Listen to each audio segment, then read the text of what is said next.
மறுமொழி திருவிவிலியத்துல நம்ம முதுபெரும் தந்தையான ஆபிரகாமுக்கு நம்பிக்கையின் தந்தைன்னு ஒரு பேர் இருக்கு. அந்த பேர் எப்படி வந்து தெரியுமா உனக்கு? எனக்கு தெரியாதே, உங்களுக்கு தெரியுமா? எனக்கு தெரியாதனால தான் மறுமொழி வாண்ட கேட்க. எத்தே, நம்ம முதுபெரும் தந்தையான ஆபிரகாமுக்கு எதுக்கு நம்பிக்கையின் தந்தைன்னு பேர் வந்துச்சுன்னா, கடவுள் அவர்கிட்ட நீ இப்ப இருக்கக்கூடிய இந்த இடத்த, உன் வீட்டை, உன் சொந்த பந்தங்கள் எல்லாத்தையும் விட்டுக்கிட்டு நான் சொல்லக்கூடிய பாலும் தேனும் பொழியக்கூடிய கானா நாட்டுக்கு நீ உடனே புறப்பட்டு போகணும். அந்த நாட்டுல உன்னை நான் குடியிருக்க வைப்பேன், அங்க உன்னை ஆசிர்வதிப்பேன், அங்க உனக்கு சந்ததிகளை பெருக்குவேன், வா மூலியமா இந்த உலகத்துல ஒரு பெரிய இனம் தோன்றும் அப்படின்னு சொல்லிட்டு கடவுள் ஆபிரகாமுக்கு சொன்னாரு.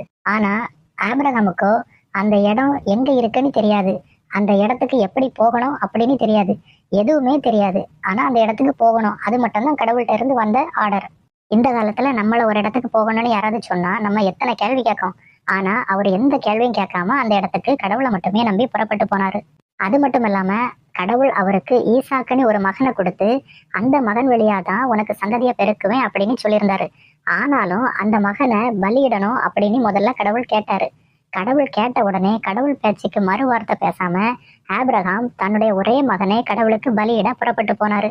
இப்படி கடவுள் மேல அவரு அசைக்க முடியாத நம்பிக்கையை வச்சதுனாலதான் அவரு நம்பிக்கையின் தந்தைன்னு பெயர் பெற்றாரு.